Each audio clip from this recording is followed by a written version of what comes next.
Oi, gente linda! Que bom que você está aqui. Vamos fazer mais uma leitura dos livros que elevam e ajudam a nós a termos uma nova visão do nosso próprio ser. Já se inscreva no canal se você não é inscrito, clica no sininho para não perder nenhuma notificação. Deixe nos comentários a minutagem, nos ajude com a minutagem. Coloque a minutagem do capítulo que você mais gostar. Deixe o seu like, que é muito importante para a gente. Já está preparado para começar essa grande leitura? Espero que seja contribuição para você.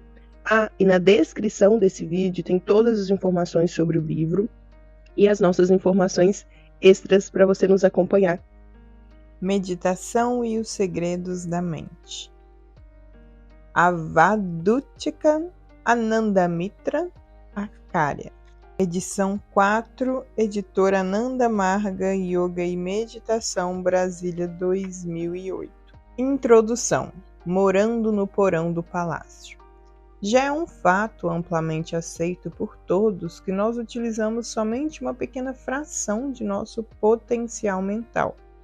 Como diz um cientista, abre aspas, provavelmente 99% da capacidade humana sejam desperdiçados e hoje em dia aqueles que se consideram cultos e instruídos agem na maioria das vezes como máquinas e conseguem apenas vislumbrar as profundas potencialidades de sua mente uma ou duas vezes no transcurso de suas vidas.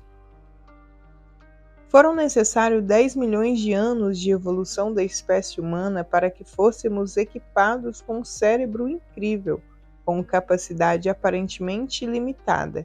Entretanto, somente utilizamos uma ínfima parte dessa capacidade.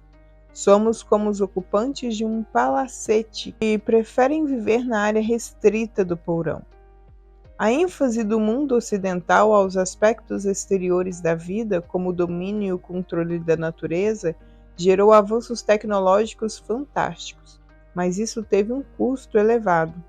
Nossa busca interior ficou quase que totalmente esquecida. E agora, a psique restringida dos seres humanos aclama por expansão. Por isso, observamos que em todo o mundo há um grande interesse por assuntos místicos, poder mental, meditação e criatividade. A humanidade tem demonstrado um interesse cada vez maior em transcender a existência humana, e um grande número de pessoas está empenhado na busca interior para realizar suas potencialidades e desvendar os imensos poderes inexplorados. Como advertiu um biólogo contemporâneo, abre aspas, devemos saber para onde queremos ir e como podemos alcançar a meta. Para onde vamos e como chegamos lá. Como a nossa intenção é viajar, entre aspas, por nosso ser interior, precisamos desenhar um mapa da região a ser explorada e aprender como fazer essa viagem, entre aspas. Parte 1. Onde vamos? Além da mente superconsciente. Meditação e os segredos da mente, camadas da mente. De acordo com os conceitos do antigo yoga e da física moderna, a existência não é uma realidade singular, mas um contínuo de várias camadas interpostas, indo desde a camada mais densa, o corpo físico, passando pelas várias camadas da mente e chegando à última camada, o espírito. Na medida em que a pessoa avança nesse processo contínuo, as camadas se tornam mais elevadas e sutis. Os yogis definiram que a mente tem 5 camadas, ou koshas, em sânscrito. Cada camada que sucede à anterior desperta um estado de consciência mais expansivo e exultante. As camadas superiores contêm um estoque de energia e conhecimento que exercem uma sutil influência sobre as camadas inferiores. Num estágio, além das 5 camadas mentais, está o reino do espírito, ou a consciência infinita, o imaculado ser interior. Nesse estado de paz perfeita e além de qualquer onda vibratória ou manifestação, todos os conflitos e contradições da mente inferior se dissolvem. Assim, tudo se torna um. Quando se atinge esse estado, mesmo que por um momento instantâneo, toda a existência se inunda por um êxtase inexplicável. Essa é a meta do yoga e a meta da vida. Elevar a mente para as camadas superiores até a realização do infinito, o ser interior bem-aventurado. Em geral, os seres humanos não atingem os mais profundos níveis do ser interior. Eles experimentam apenas as duas camadas inferiores da mente, que é o consciente e subconsciente. Porque a agitação dessas camadas superficiais os impedem de ir adiante. Entretanto, certos indivíduos conseguem ir além desses níveis inferiores, atingindo por momentos a camada mais sutil, a mente superconsciente. Por instantes, eles têm experiências surpreendentes de telepatia, visão futurista ou êxtase. E quando seus egos se dissolvem, eles se fundem com a entidade todo-abrangente.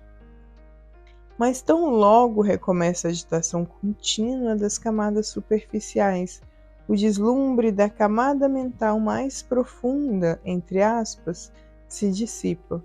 Ao longo da história, somente alguns indivíduos fizeram esforços sinceros para alcançar e manter esse estado superconsciente, realizando a glória e o poder de sua existência, e um número ainda menor de pessoas realizou o verdadeiro ser.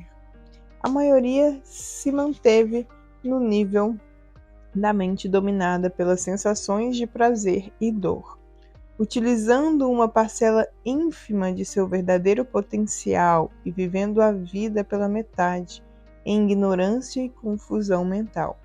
É por isso que os sábios nos ensinam: nesse estado você nada pode conhecer de si mesmo. É como a cera no favo. O que ela pode saber sobre o fogo? Somente após sua transformação em parafina, depois em vela e finalmente quando propaga a luz, é que ela vem a conhecer o fogo. Assim também um dia conhecerá que quando estavas vivo, estavas morto e apenas pensavas em estar vivo.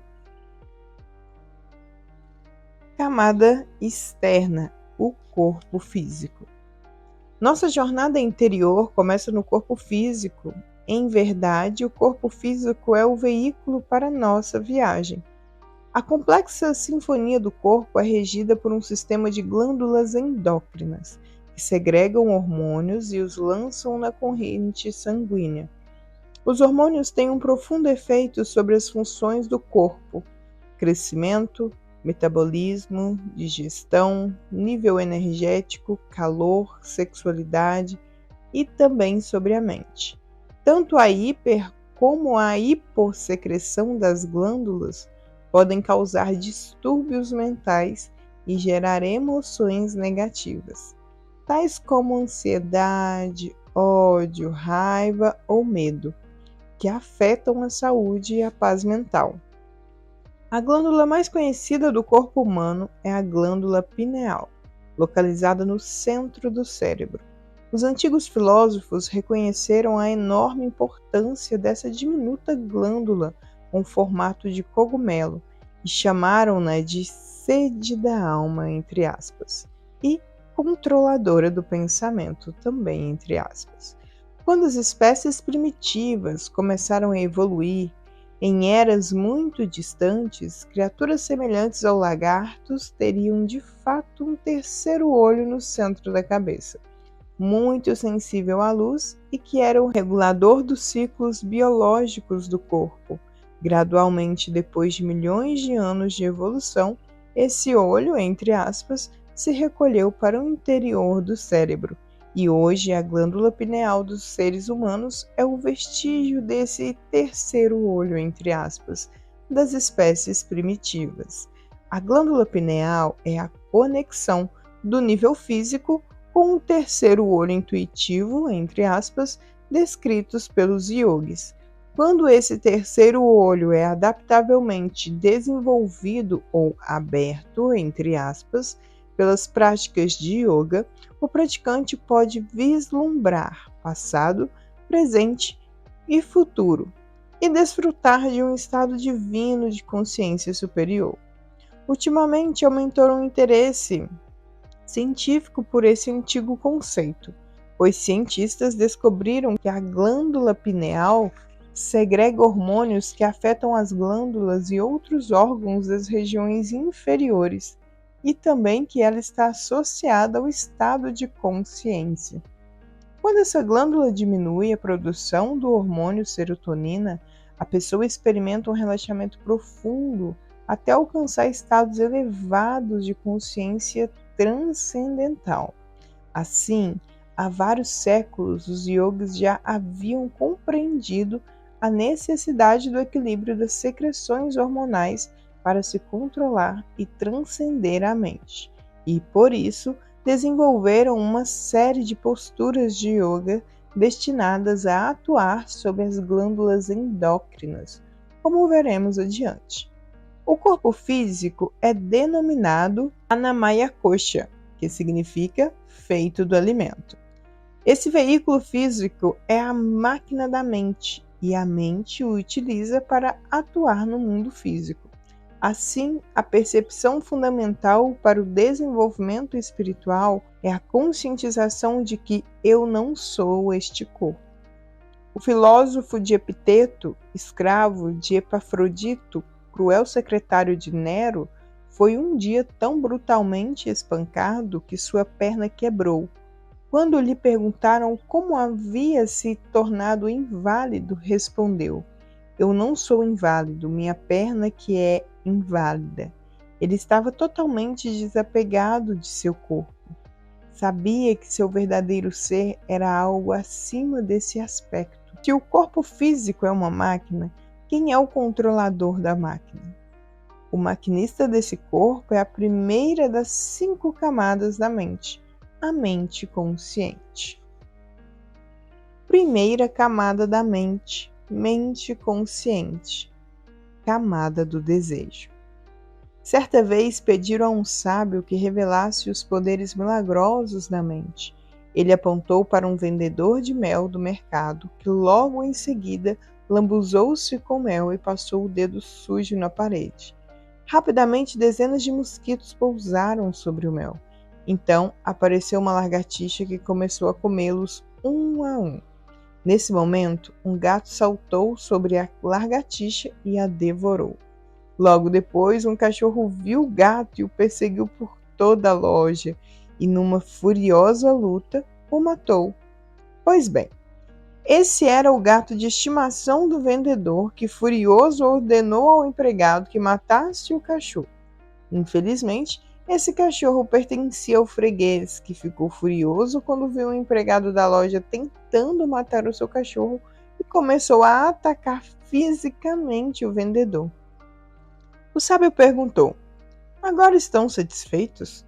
Esta é, na verdade, a característica da mente consciente, o desejo.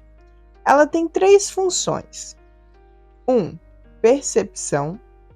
2. Desejo ou aversão. 3. Ação. Isto é, percebe os estímulos do mundo exterior através dos 5 órgãos sensoriais: olhos, ouvidos, nariz, língua e pele. Tem desejos ou aversões a esses estímulos e agem para realizar esses desejos ou fugir das aversões, utilizando-se dos 5 órgãos motores: mãos, pés, cordas vocais, órgãos genitais e órgãos excretores. Por exemplo, uma criança vê com o órgão da visão um vendedor de sorvete num dia quente e ouve com os órgãos auditivos a sedutora sineta do vendedor. Um forte desejo de provar com a língua o sorvete surge na mente da criança. Ela corre até o pai com os órgãos motores, os pés, e pede a ele com as suas cordas vocais que lhe dê algumas moedas. Volta correndo até o vendedor, entrega-lhe as moedas com as suas mãos e pega o sorvete e saboreia. Outro exemplo. Você está sentado embaixo de uma árvore, perto de um riacho. De repente, você sente com seu órgão sensorial a pele que caiu alguma coisa peluda na parte de trás do seu pescoço. Você sente medo e repulsa, aversão, ao se lembrar de que aquela região é famosa por ter aranhas venenosas. Então pula, utilizando seus órgãos motores dos pés, freneticamente, tentando afastar o objeto de seu pescoço, utilizando as mãos e gritando desordenadamente, utilizando suas cordas vocais. Analise por um só momento suas ações de uma hora atrás, do dia anterior, do ano passado e de toda a sua vida. Quantas dessas ações foram realizadas precisamente dessa forma? A percepção dos estímulos do mundo exterior, a criação de desejos ou aversões referentes a esses estímulos e as ações realizadas para satisfazer esses desejos ou fugir dessa aversão. Não é a maioria das ações em nossa vida impulsionada, na verdade, pelos desejos da nossa mente consciente? Assim, os sábios dizem que os 10 órgãos sensoriais e motores são como 10 cavalos bravos atrelados à carruagem da mente. Carregada por corcéis descontrolados que tomam diferentes direções em busca de prazer, a carruagem segue sem rumo de um lugar para o outro, trepidando e rodando sem nunca parar. Após a saída do trabalho ou da escola, vamos ao restaurante para deliciar uma boa refeição. Depois seguimos em direção ao shopping para ver e adquirir as novidades e mais tarde entramos no cinema para nos distrair com imagens e sons. A capacidade de um órgão para absorver prazer é limitada e os objetos de nossa satisfação também são limitados. Portanto, a pessoa tem de saltar de um objeto para o outro.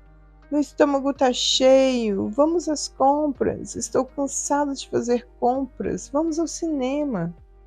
Assim, no nível de desejos e aversões instintivas, os seres humanos assemelham-se muito mais aos animais, que são movidos pelo quarto instinto básico, que é a fome, o sono, o medo e sexo. Os instintos de sobrevivência, que são a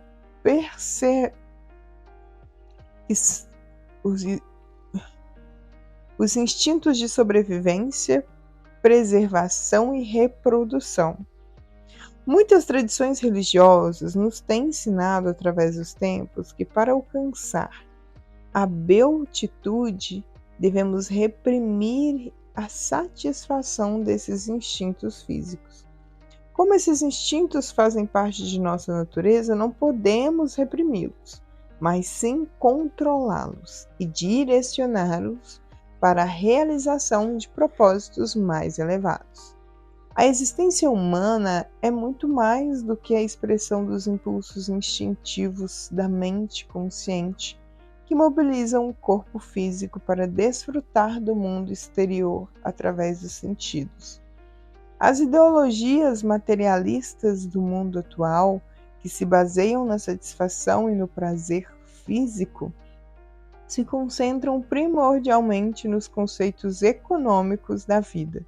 Tais ideologias gradualmente embrutecem os seres humanos, já que elas restringem a essência humana exclusivamente no nível da mente consciente, o nível mais baixo e mais denso do ser, e desprezam a elevação mental a níveis mais sutis e expansivos.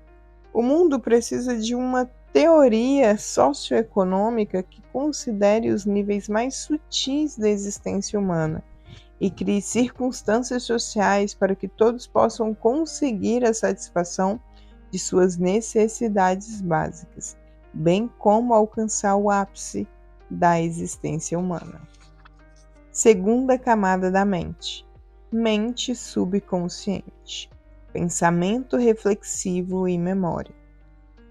Certa vez, uma mulher levava para o mercado um cântaro de leite sobre a cabeça. Logo, ela começou a pensar: quando vender este leite, eu ganharei um bom dinheiro e então comprarei galinhas. Assim montarei uma granja, ficarei rica, comprarei uma casa enorme, casarei com o homem mais bonito das redondezas e terei tantos filhos que darei pulos de alegria. Ao pensar assim, saltou repentinamente, permitindo que o pote caísse e quebrasse. Como seus pensamentos estavam absorvidos pela mente subconsciente, seus órgãos sensoriais não recebiam estímulo do mundo externo. Então, seu corpo agiu de acordo com a imagem do subconsciente. A mente subconsciente é mais expandida do que a mente consciente, tendo duas funções: pensamento profundo ou reflexão e memória. Grande parte de nossos pensamentos acontecem nesse nível da mente. As atividades intelectuais e analíticas, os pensamentos científicos e a busca de soluções para os problemas. Para a maioria das pessoas, este nível da mente lida com problemas do dia a dia e da sociedade. Essa é a camada de informação e elaboração do pensamento. Esta também é a camada dos pensamentos filosóficos profundos. As controvérsias entre diferentes filosofias do mundo, inclusive no campo religioso, surgem por conta das diferenças da mente subconsciente de seus proponentes. Esta é também a camada da memória. De acordo com os princípios do yoga, há dois tipos de memória: a memória cerebral e a memória transcerebral. Uma está diretamente relacionada com o cérebro e a outra atua na esfera mental que está além do cérebro. Memória cerebral. Certa manhã, um homem entrou em seu carro e se dirigiu para a universidade em seu habitual comportamento de desatenção aos detalhes. Ele pouco percebeu do cenário à beira da estrada, pois pensava profundamente nos problemas de seu escritório. Quando chegou à universidade, foi convidado para participar de uma experiência de hipnose, tendo sido perguntado sobre o seguinte: quantos postes telefônicos havia no caminho que percorreu esta manhã até a universidade? Imediatamente ele respondeu: 257. Quando mais tarde os postes foram contados, verificou-se que havia exatamente 257 postes no percurso. Em nossa mente subconsciente é armazenado muito mais coisas do que geralmente sabemos. Todo esse conteúdo está simplesmente oculto, devido à atividade constante da mente consciente. Quando a mente consciente se acalma ou fica em estado de suspensão, como na hipnose, podemos nos lembrar de experiências das quais não estávamos conscientes enquanto elas ocorriam. Após anos de pesquisa científica sobre o fundamento fisiológico da memória, a substância química da memória, ou sua localização específica no cérebro, os cientistas descobriram que enormes seções do cérebro podem ser destruídas por traumatismos, tumores, lesões e pela velhice, sem causar nenhuma perda de memória. Isto os levou a crer que a memória e a capacidade de aprendizado criam um certo campo eletromagnético no cérebro e conserva as impressões vibratórias de eventos passados. Essa ideia corresponde ao conceito yogi de que as impressões em forma de vibrações são recebidas através dos órgãos sensoriais, afetando o sistema nervoso e a mente consciente. Essa agitação deixa impressões mentais de curta ou longa duração, dependendo da intensidade da vibração. A memória é a reprodução dessa vibração no cérebro, de modo que a experiência passada possa ser revivida. Foi desenvolvido na Bulgária um tipo de aprendizado revolucionário, chamado sugestopedia, no qual os estudantes relaxados em uma cadeira reclinável são orientados para se concentrar enquanto escutam uma música clássica relaxante. Com esse tipo de fundo musical, o instrutor começa a recitar vocábulos, lições de gramática e frases de uma língua estrangeira. Porém, os alunos são instruídos para escutar a música e não a lição. Nesse estado de serenidade, a mente parece absorver a informação como uma esponja. Os alunos conseguem aprender o conteúdo de um ano de aula em apenas um mês. Suas mentes conscientes estão tão relaxadas pela música e pela meditação que a ansiedade em aprender desaparece, fazendo com que a informação seja diretamente absorvida e armazenada na mente subconsciente. Parece que sem a interferência da mente consciente, a habilidade do subconsciente de captar, armazenar e recuperar informações é virtualmente ilimitada. Essa técnica, às vezes chamada de superaprendizado, está começando a ser utilizada em instituições acadêmicas, com bons resultados. Tais técnicas de aprendizado progressistas, que incluem a meditação e o relaxamento, ajudarão a humanidade futura a desenvolver todas as potencialidades da camada subconsciente da mente. Memória extracerebral. Após o ataque de índios americanos, um grupo de soldados fugiu de um forte e escapou pelo rio Ório, em uma balsa construída às pressas. Como eles não tinham provisões alimentícias, depois de alguns dias ficaram famintos. Cresceu entre eles um forte instinto coletivo de sobrevivência. E por fim, todos se salvaram. 70 anos mais tarde, no Velho Oeste, um homem, enquanto entrava numa barbearia, viu um garoto sentado na cadeira do barbeiro comendo biscoitos. O garoto olhou para ele com afeição e, repentinamente, deu-lhe o saco de biscoitos, dizendo: "Tome isso, você ainda deve estar com muita fome."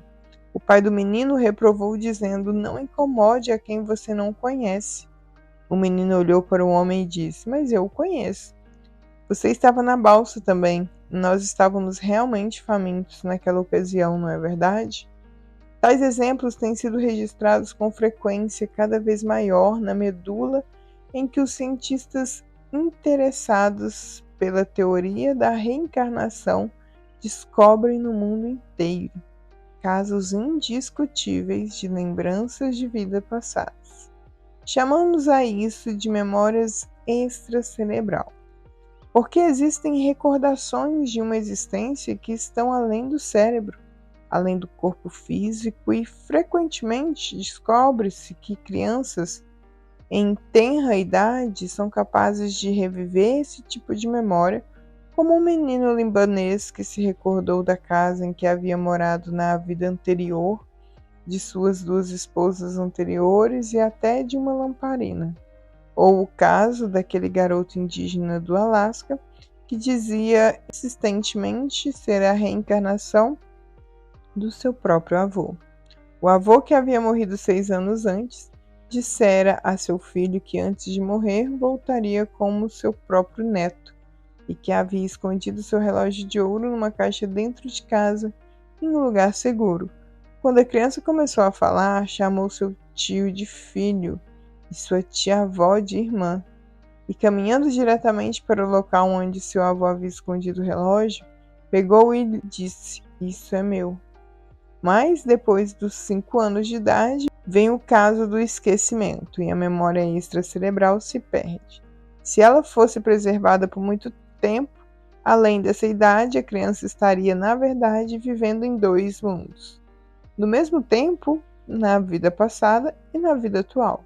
Em tal caso, a criança seria incapaz de se ajustar ao corpo e ao ambiente atual, adoecendo e morrendo para ter outro corpo físico mais apropriado ao seu futuro desenvolvimento. Mundo interior, os sonhos. Uma passagem dos Upanishads, que é a escritura sagrada da Índia, descreve o que se passa no subconsciente. Abre aspas.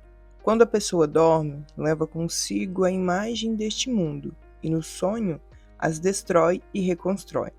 Lá não há carruagem, nem pontes, nem estrada, mas ela as cria. Não há alegria, nem prazer, nem encanto, mas ela cria alegria, prazer e encanto.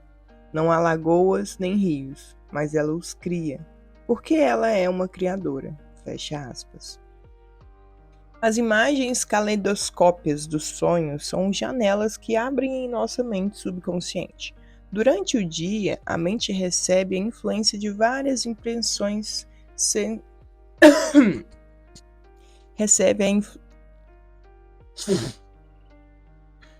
Durante o dia, a mente recebe a influência de várias impressões sensoriais que, como já vimos, são armazenadas na mente subconsciente. Dessa forma, à noite temos um acúmulo de experiências inacabadas, e durante o sono, quando essas impressões são revividas nas células cerebrais, as imagens desencontradas do dia a dia surgem na mente subconsciente como sonhos. Os sonhos nos ajudam a processar a ocorrência diária ou a satisfazer desejos profundos não realizados na vida. Mas, nesse processo, a pessoa despende muita energia. O sonho é, na verdade, um delírio interior, entre aspas. Enquanto os olhos fechados se movem rapidamente, o pulso e a respiração se tornam erráticos. Eleva-se a pressão sanguínea, o consumo de oxigênio é aumentado, a liberação no sangue aumenta consideravelmente e a temperatura do cérebro se eleva de forma impressionante. Essa agitação física pode ocorrer de 5 a 6 vezes em uma noite. Não é de estranhar que frequentemente nos levantemos tão cansados quanto antes de nos deitarmos. Os sonhos podem ser agitados quando os nervos da pessoa estão tensos ou enfraquecidos, quando o cérebro fica sobrecarregado por ansiedade e esforços mentais concentrados, ou ainda quando a digestão é difícil. Comer muito à noite pode produzir gases que perturbam o sono. A maioria das pessoas tem que sonhar para aliviar sobrecarga de estímulos acumulados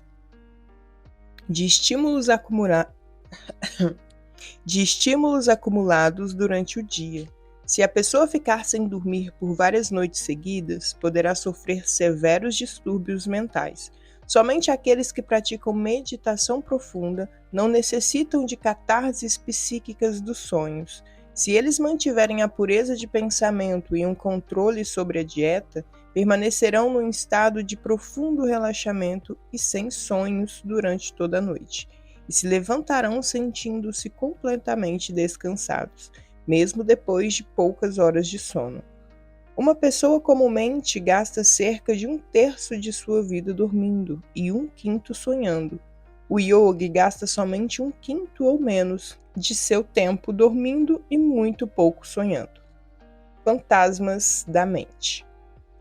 Havia um homem que costumava ser mandado por sua esposa e repentinamente se tornou viúvo. Tempos depois, voltou a se casar, mas passou a ter sentimentos de culpa e recordações perturbadoras sobre a esposa falecida.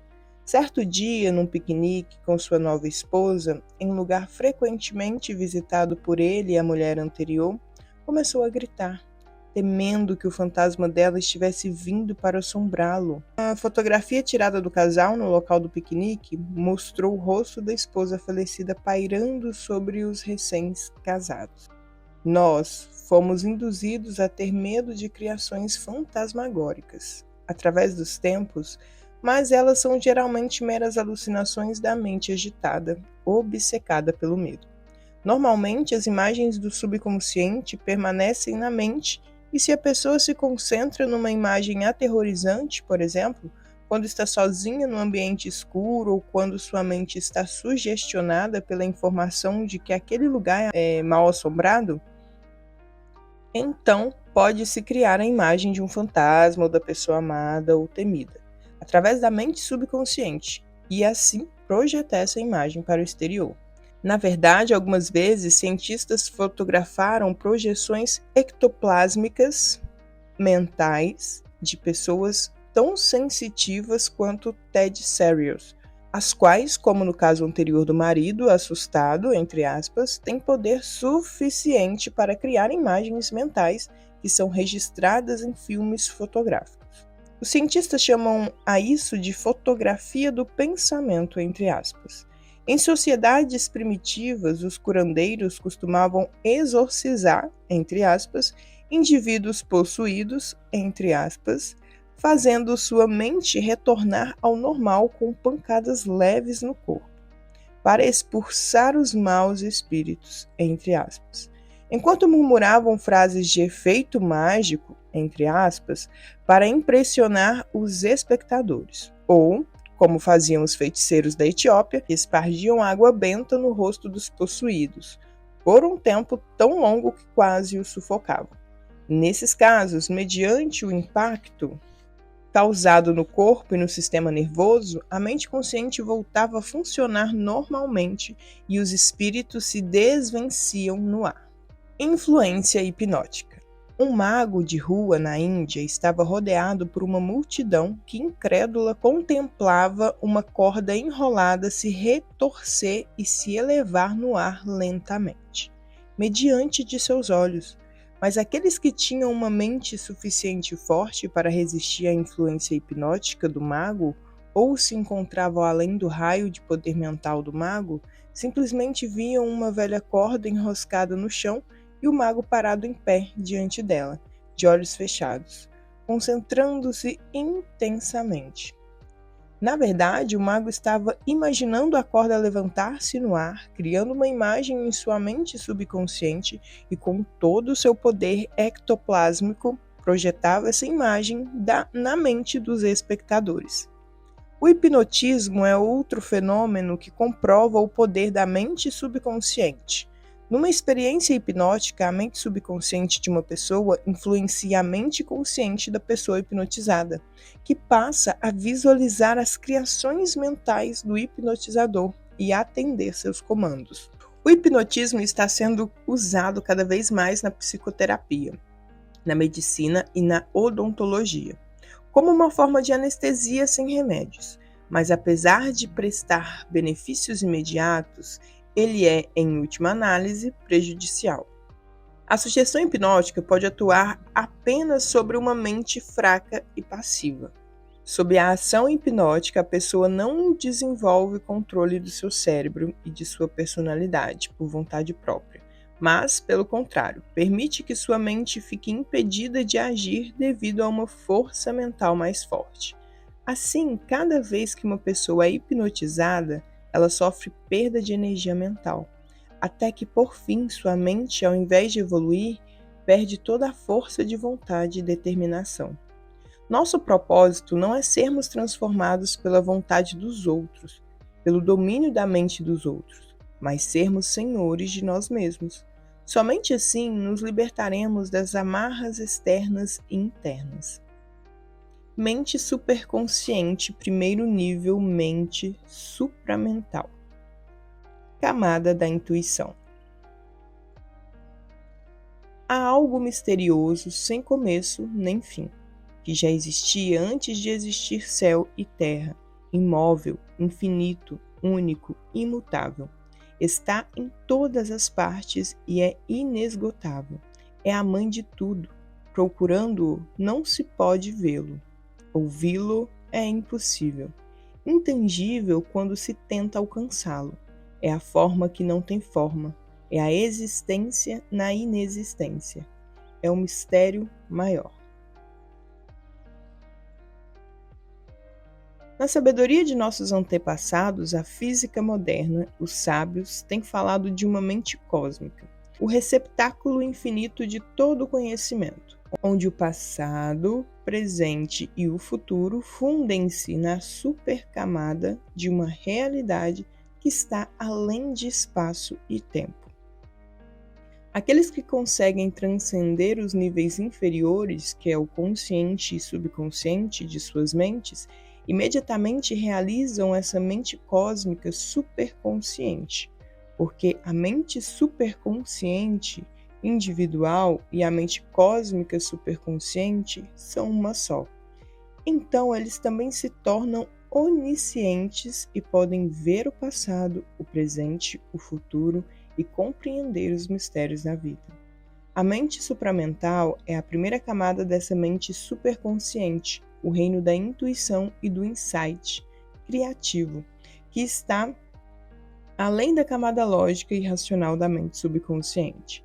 Apenas uns poucos pesquisadores avançaram nesse reino psíquico sutil e foram beneficiados por um breve vislumbre de sua glória. Artistas e cientistas iluminados, santos e místicos. Muitos poetas e artistas saíram de seus níveis mentais inferiores e se elevaram a este estado superconsciente ao se depararem com a beleza estonteante da natureza. Talvez você também já tenha experimentado o sublime sentimento de estar além de si mesmo, entre aspas, na paz da natureza, onde as amarras do ego mesquinho se dissolvem e a mente se conecta a um estado mais elevado e transcendental. Insight criativo.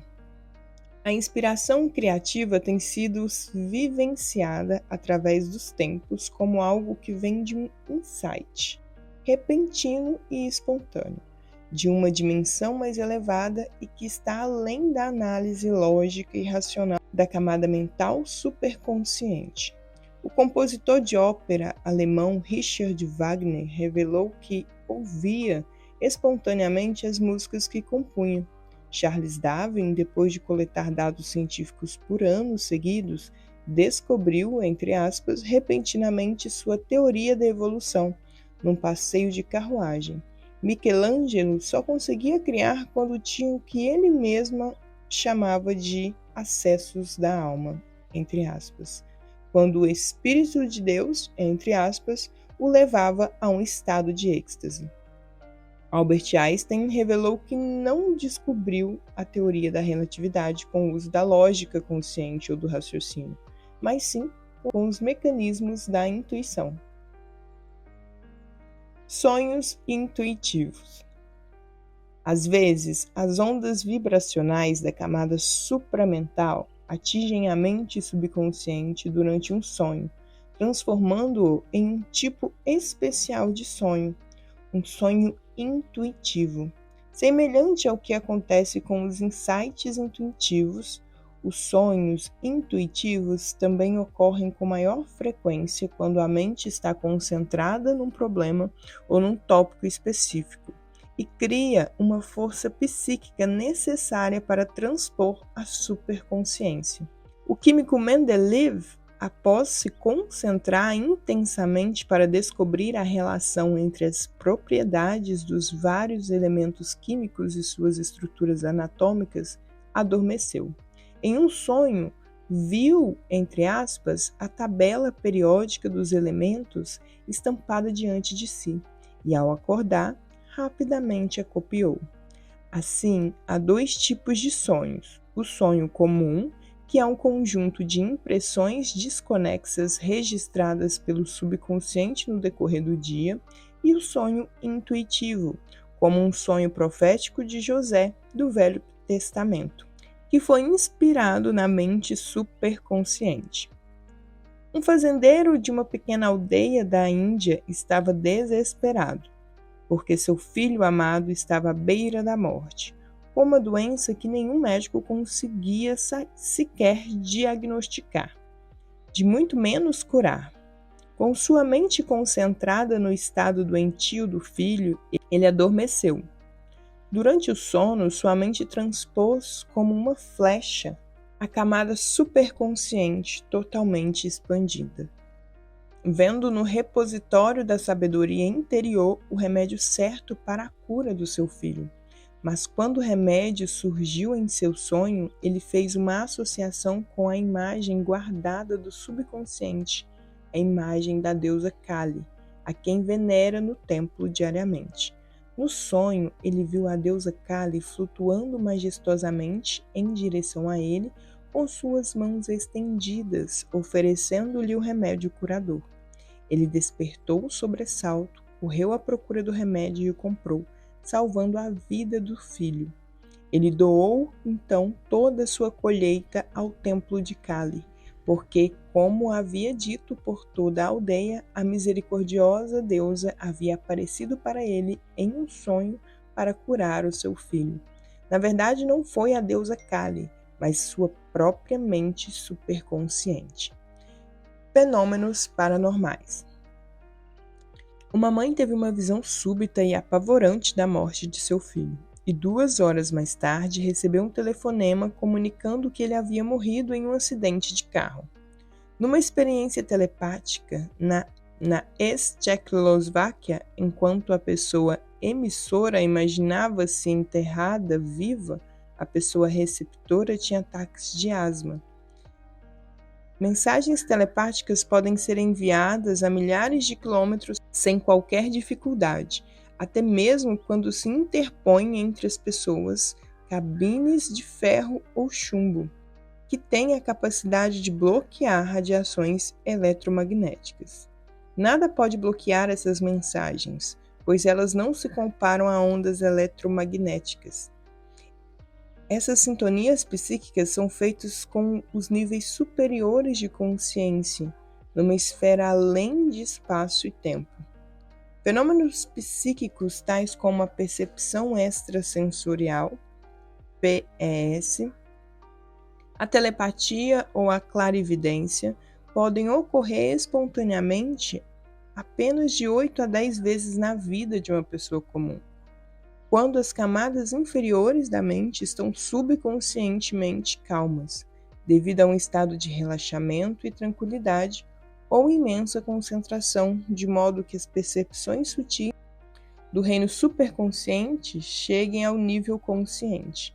Assim, esses fenômenos não são sobrenaturais, ao contrário, são bem naturais, porém raros. Somente aqueles que conseguiram controlar suas mentes conscientes e subconscientes e as harmonizam regularmente com os mais elevados níveis de consciência através da meditação podem vivenciar regularmente essas realizações, como presságios de antigos profetas, hebreus ou as visões de santos católicos. Através da meditação e das práticas yogis, pesquisadores soviéticos puderam treinar pessoas para desenvolver a percepção extrasensorial em apenas 3 meses. Alguns cientistas estão estudando a possibilidade de utilização futura de nossas habilidades psíquicas latentes nas comunicações para superar as barreiras linguísticas e os problemas de fala, audição e visão. Na psicoterapia, na medicina, na educação e na reabilitação, e até mesmo na exploração do espaço e na comunicação com seres extraterrestres. Médios e videntes, profecias incertas. Muitas pessoas que desenvolveram poderes psíquicos, tanto de forma consciente como inconsciente, fizeram uso indevido de tais poderes para dominar ou confundir outras pessoas. Esses charlatões que entram em transe, simulando uma encarnação de deuses ou demônios e se dizem dotados de poderes sobrenaturais, são, sem sombra de dúvidas, impostores. E mesmo aqueles que sinceramente invocam deuses ou espíritos com humildade e devoção, podem iludir as pessoas com suas falsas profecias. Alguns poderes de visualização do passado e do futuro ou de fatos que acontecem à distância podem ser desenvolvidos até mesmo por pessoas comuns, por meio de práticas como a contemplação em cristal, a intensa concentração em um objeto brilhoso, como uma bola de cristal. Ela imobiliza as funções das camadas conscientes e subconsciente, e assim expande temporariamente a consciência a um estado superconsciente. Mas as predições de videntes, médios e profetas, de oráculos e sessões espíritas, quase nunca são completamente corretas. Até mesmo quando há uma inspiração clarividente da mente superconsciente, Ela pode ser distorcida por imagens confusas da mente subconsciente, como ocorreu no sonho do fazendeiro indiano, ou os murmúrios incoerentes de alguns médiuns ou as confusas profecias dos oráculos de Delfos. Por isso, não é prudente você acreditar em profetas e videntes, porque nem sempre eles dizem a verdade.